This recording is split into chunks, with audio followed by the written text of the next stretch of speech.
Hey guys, I'm Roget, and this is my rant. We believe in the diversity of thought here on this channel. And I don't say it every time, but I'm going to say it this time. When I say and open the video with believe in the diversity of thought, I really mean that. I don't mean the diversity for diversity's sake. If you're certain color, certain race, certain religion, and all that stuff, everyone is welcome on this channel. Every single person is welcome. But what also is welcome, which was the phrase I say, is that I want you to comment whatever the hell you feel like down in the comments down below. I mean that. Like, if you want to say something crazy and outlandish and you think someone's gonna, you know, get mad at you for it and stuff like that, well, it's gonna happen. I mean, it's called the diversity of thought for a reason. Like, if everyone thought the same, then the world would be a really boring place. I have my own thoughts, and that's how I convey certain things in these videos. And you have every freedom and right to debate me and say like, oh, you're wrong, that's stupid, or just like, oh, I agree, that's good.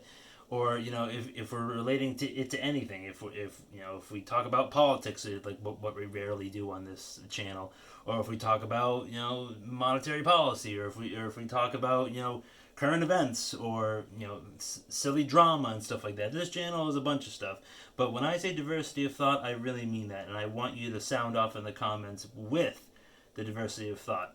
All right, so getting into it, what I want to talk about today is insurance policies and ways to protect yourself in terms of different ways of handling your money. Now, what I want to open with is that it's something that happened to me today. Actually, I got home from work, and I was told by my roommates that there's a problem with the water in the city I live. There's like chemicals that have been released into the water. They're not life threatening or anything, but they're very focused on bad for putting it into formula for young kids, breastfeeding, pregnant, and stuff like that. But it's things like that can happen, and I trust tap water. I mean, I don't really use a filter because I don't really believe in that type of shit.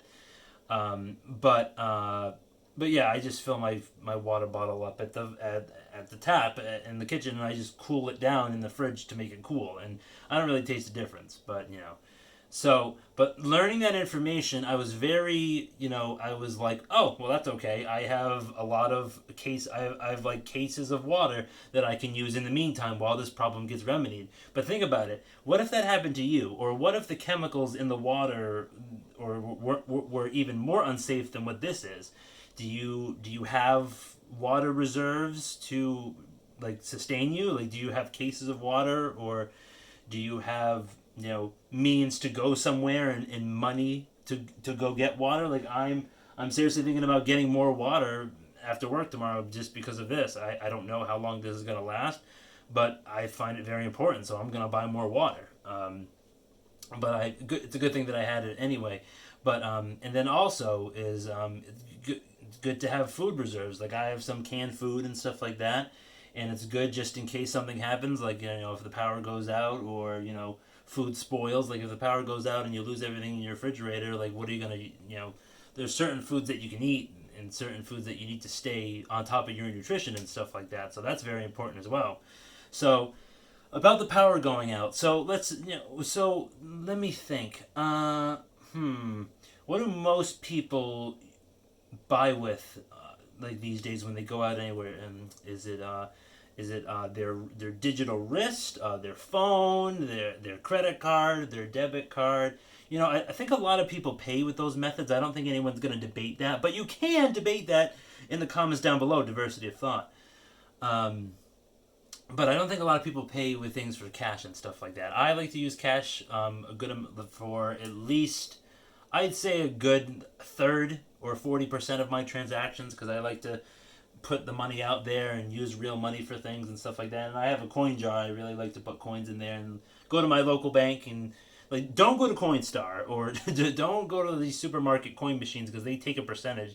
Find a bank that has their own coin machine. Set up an account there. You can find if they have a minimum account, and you can just use their coin machine, and then you won't lose any money. So that's good. So So if the power goes out, like if certain systems aren't working, like if a cash register might not be working, but they might have a key to open up the cash register. Um, but like there might be those little pin pads that are electronic that aren't working. Like if your piece of plastic doesn't work, or your wrist, like I've paid things on my wrist before, but if this isn't working, what happens? Like you need cash, and it's always important to carry cash. And a point in this video is to say it's always good to have an emergency cash reserve, and I have one. I'm not gonna tell you how much I have, but it's always important to have an emergency cash reserve just in case something like that happens. Around here, I mean, sometimes the power goes out for like a half a day or a few hours once in a while. But recently, in past years that I've been alive, I think it was like 2013 or 16 or 2011 or 2013. There was two major hurricanes, and because of our terrible power grid, our power area in the city that I live in, we were without power for 1 week, a whole damn week. Like no hot water for showers. We lost so much stuff in the fridge. It was a mess. It was because of these hurricanes that hit New England. So it's important to, like, you never know when something's gonna happen, but like you'll have so much more peace of mind if you prepare for the unexpected, and that's important to having a cash reserve. And but it's not. But now, moving on from that point, it's good to have that in those types of scenarios, but you don't want to be holding a ton of cash because the Federal Reserve is continuing to print money into oblivion, and we are losing more and more value of the dollar every single day. The same, like $100 today could probably only buy $99 worth of stuff next month or something like that. I don't know exactly the numbers. You could go to, John Williams on shadowstats.com. I don't really know how reliable that is. But you don't want to listen to the Fed and the government telling you, it's like, well, inflation's only like 3%. It's like, oh, well, inflation month over month was only 5% this time. They sugarcoat it. They're just like, oh, well, we got to tell them that something's happening, but we don't want to, like, scare them.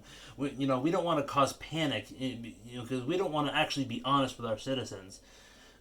So, that's why it's important to have hedges against inflation. Now it's fun to invest in, like I have cryptocurrencies, and those markets go up and down, fluctuate. High volatility. It's fun. I've been holding what I have currently for months now, and interesting. Recently today, July 28th, Bitcoin went over 40,000 again. For it seems like forever it took to get back to 40,000. But it's not really as reliable store of wealth as some people might think. I think it's just like a fun thing to invest in for now. But what I'm talking about is the bread and butter of this channel, something that I always talk about. And for those of you who have been around for a little while, you know what I'm talking about. I'm talking about gold, silver, precious metals, my precious. So they're a hedge against inflation. They hold the purchasing power of your dollar and stuff like that. Like let's just say person A had $16,000 in a savings account, and then person B had $8,000 in precious metals, be it silver, gold, platinum. They had 8,000 in metals, and then another 8,000 in a savings account and stuff like that. That person, when they let that sit there as an insurance policy, like the half metal, half in a savings account and stuff like that, they will end up with more money over the long time because of purchasing power, because the value of your dollar goes down with more printed, and we're still printing so much money and stuff like that. We're still technically in a recession, even though these major outlets are saying it's like, oh, it's the shortest recession ever from April of 2020. Like, no, we're still feeling the effects of this, and so, but then the person over here, they have 16,000 in the bank, and if they just left it there for years and years and years, I'd be like, well, yeah, that's great. It's good to have an emergency fund in case you lose your job or unexpected life events, medical bills, that type of stuff. That's important to have saved and stuff like that, but they're going to have less purchasing power than the guy over here. See, I'm not telling you to put everything in precious metals or put everything in a savings account. I'm saying it's good to have a balance and have create your own insurance policy. And the last thing I'm going to touch on about this video is having things where you can get access to it, having multiple locations where you can access your metal when you need it, knowing how to sell it, knowing how to get rid of it when you need to. going on eBay or finding, like, how I've done. I deal with B. He is, he runs a local coin shop, and I have a great relationship with them. I don't just go there to buy precious metals. I go there to talk to him about, like, family, friends, stories from when he was my age, like collecting coins, and like, anything from like politics to like monetary policy to like about precious metals, like how we both don't like the Federal Reserve. What do you know?